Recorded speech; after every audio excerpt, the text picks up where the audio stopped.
You can't come to the funeral, Roger said, his voice sharp with finality when he heard about his father's passing after a long illness. What kind of wife skips her father-in-law's funeral? Despite my objections, Roger stood his ground, and I couldn't grasp why. On the day of the funeral, I couldn't stay away and went to observe discreetly. There, I saw Roger seated with a woman I didn't recognize at the family's side. I was stunned and puzzled, wondering who she was and what was happening.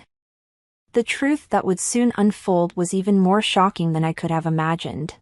I'm Catherine, 30 years old. I've been married to Roger, a 35-year-old office worker, for 3 years now. We don't have children yet. Roger's work often takes him away, leaving him home only about 3 days a week. During his absences, I immerse myself in drawing comics. On his days off, we enjoy shopping, watching movies, and making the most of our time together. Roger's mother passed away when he was a child, leaving his father to raise him and his sister, Sarah, on his own. In the early days of our marriage, we often made the 2-hour drive to visit Roger's family. However, as his father's health declined over the past year, our visits became less frequent. Roger explained, "Doug doesn't want you to see him like this, so I refrained from visiting as his condition worsened." One evening, after Roger returned from work, his phone rang. "Oh, Dad's passed away," he said, his voice flat as he relayed the news. I stopped preparing dinner, and Roger sighed deeply after ending the call. "Was that real? Did you hear that? His condition must have deteriorated suddenly." It was his Uncle Terry who had called. The news of Roger's father's death came swiftly, and Uncle Terry hadn't even had time to contact Roger beforehand. The funeral was scheduled for the day after tomorrow, and Roger was clearly unsettled by the sudden turn of events. As I watched him with concern, I gently suggested, "I'll come with you to the funeral." "No, you absolutely can't come," Roger responded firmly. "Huh? Why?" "It's only natural that I should go," I protested. "Just be quiet and do as I say," Roger snapped, storming off to his room to hastily pack a suit and a change of clothes. "But why? Can you at least tell me why?" "Enough. I'm staying at my parents' house until the funeral. Just remember, you're not coming." "Hold on a minute." Ignoring my pleas, Roger left the house in a hurry. It seemed only right for me to attend my father-in-law's funeral, so why was it forbidden? I was left feeling frustrated and bewildered. Determined to understand, I decided to find out where the funeral was being held. I called my sister-in-law Sarah, who I rarely spoke to, but her tone was unexpectedly distant. "How do you know about our father's death, Catherine?" she asked. "I heard it from Roger." It's surprising that he's already contacted you," Sarah said, her voice laced with confusion. Our conversation felt disjointed, but I was too focused on attending the funeral to worry about it. Despite Roger's instructions, I was determined to say my final goodbye. "I understand, but it's important for me to be there," I pleaded. "My father-in-law has passed away. I need to be there." After a brief silence, Sarah agreed, "All right, but you must keep this between us, okay?" She then provided me with the location and time of the funeral but instructed, "Arrive after the service has started and find a seat where you won't draw attention."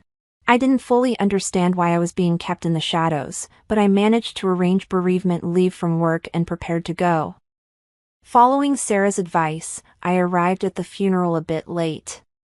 To my surprise, I saw an unfamiliar woman seated next to Roger in the chief mourner's spot. Who is she? Why is she sitting next to my husband? In a daze, unsure of what was unfolding, I quietly took a seat in the back row of the venue. As I settled in, I overheard whispers from the seats in front of me. "Is that woman Roger's new wife, Lucy?" one person asked. Poor Roger. His ex-wife apparently left him with divorce papers and vanished, another voice said.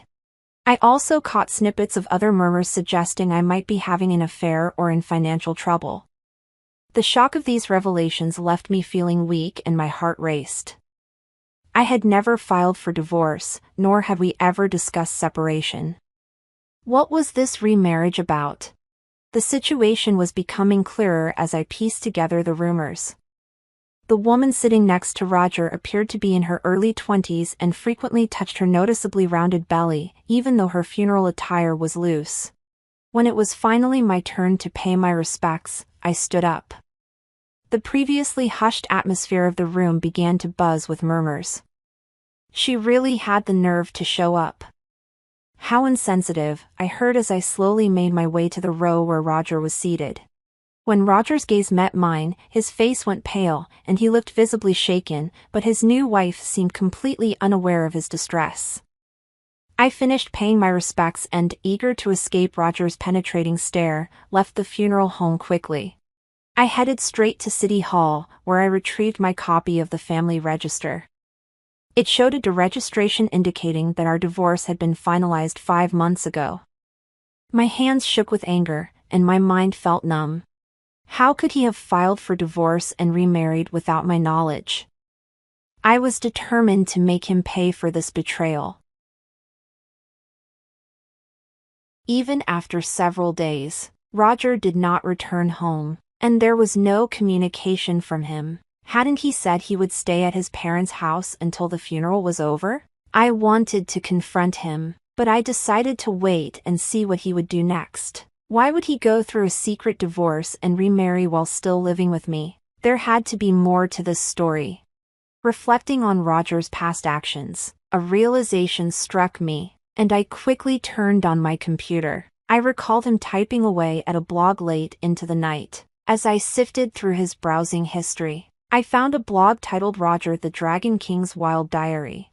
The blog didn't show any pictures of Roger's face, but it did feature photos of his car and our home, confirming it was his. As I read through his posts, it became clear that he had been meticulously planning something, and my anger surged with each detail I uncovered.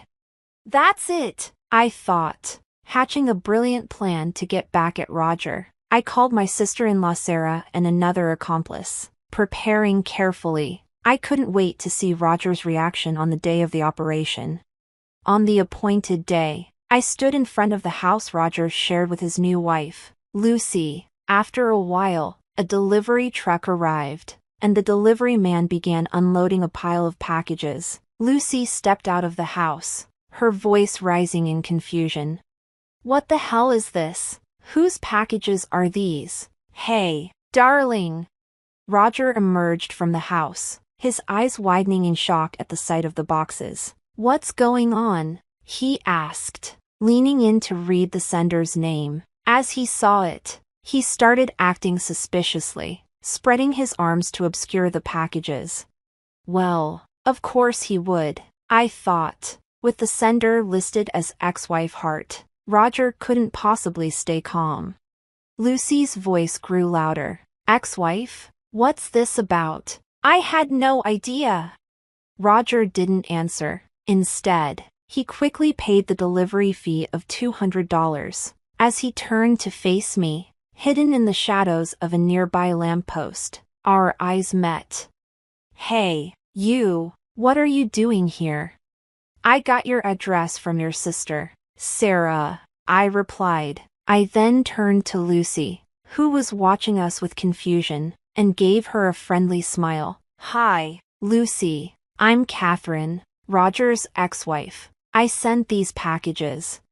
I'm sorry to surprise you like this. Roger filed for divorce 5 months ago without telling me."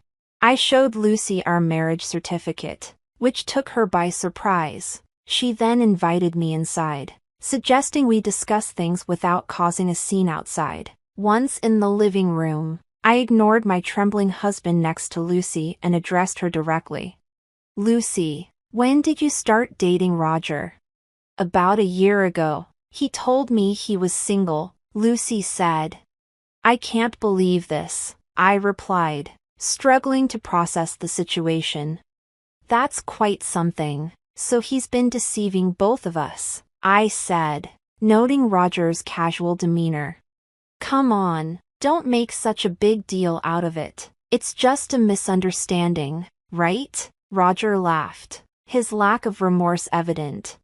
I was taken aback by his nonchalant attitude. It's unacceptable that you filed for divorce without my consent. I'm suing you for $30,000 in alimony. You've been unfaithful, so it's only fair.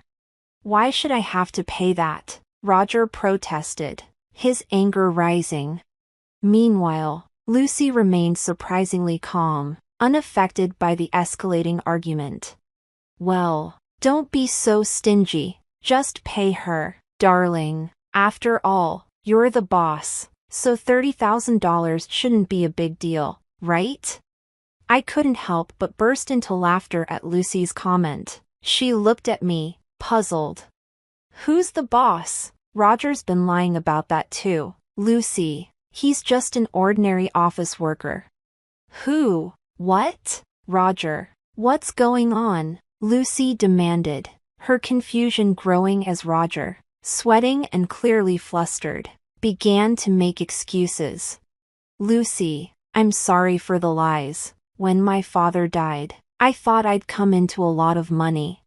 His absurdity only made me laugh bitterly. From his blog, it was clear Roger was deluded into thinking he'd inherit a fortune from his father's death. He had fabricated a story about his identity to his mistress, got her pregnant, and eagerly documented his plan to divorce me unilaterally.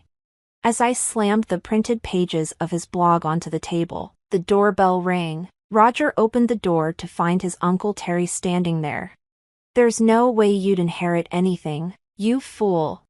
In fact, Terry was the other person I had contacted, aside from Sarah. Before arriving at Roger and Lucy's house, I had called Terry on my cell phone and had him listen to our entire conversation. You told our family that Catherine left you after having an affair and filed for divorce, didn't you? Roger faltered, clearly unable to fabricate a convincing excuse, and began to get defensive. That's not entirely. Just because you've made up a story doesn't mean you're entitled to inherit anything. You've been disinherited. It's got nothing to do with the estate. Huh? What are you talking about? According to Terry, Roger had persistently demanded money from my in-laws. When my father-in-law refused, Roger would insult him and sometimes even resort to physical abuse. Realizing his end was near, my father-in-law had preemptively disinherited Roger. Wait a minute, so you're saying I'm not getting any of the inheritance? I have debts because I was relying on my father's money. What am I supposed to do? That's what you deserve, I said, feeling a grim satisfaction. If your father wanted you to become a responsible person, that's why he decided not to give you any money. Can't you understand his reasoning? So give me the inheritance, and I'll become more responsible, Roger pleaded, his desperation evident.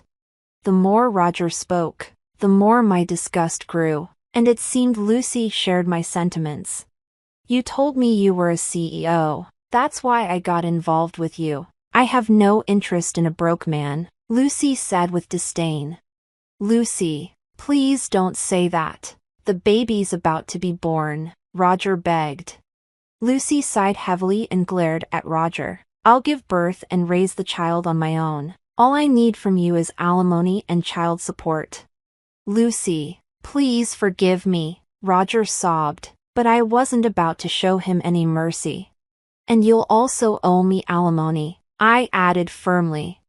That's impossible. I don't have that kind of money, Roger said, his voice tinged with desperation. Oh, I got it, Catherine. Let's try again, he proposed, his audacity clear. What? You had the nerve to file for divorce and now you want to remarry? I was incredulous. Please, I'm begging you. We can work together to repay the debt, Roger pleaded. Are you serious? Infuriated by Roger's selfishness, I shook him off and stormed out of the house with Terry. Shortly after, Lucy served Roger with divorce papers, demanding $20,000 in alimony and $500 a month in child support. My sister-in-law Sarah informed me that, in addition to the $30,000 in alimony I had demanded, Roger was overwhelmed with debt from the mortgage on the house he shared with Lucy. He was reportedly working tirelessly from dawn till dusk to keep up with his financial obligations. Meanwhile, I was reveling in my newfound freedom. Sarah, who was once my sister-in-law, and I have become close friends, and when she stays over, we have a blast catching up and chatting. To add to my joy, a comic strip I created based on my ex-husband's blog posts has gone viral on social media. I'm thrilled to be preparing it for publication, with excitement building as I brainstorm potential titles for the comic. I'm thoroughly enjoying my new, carefree life.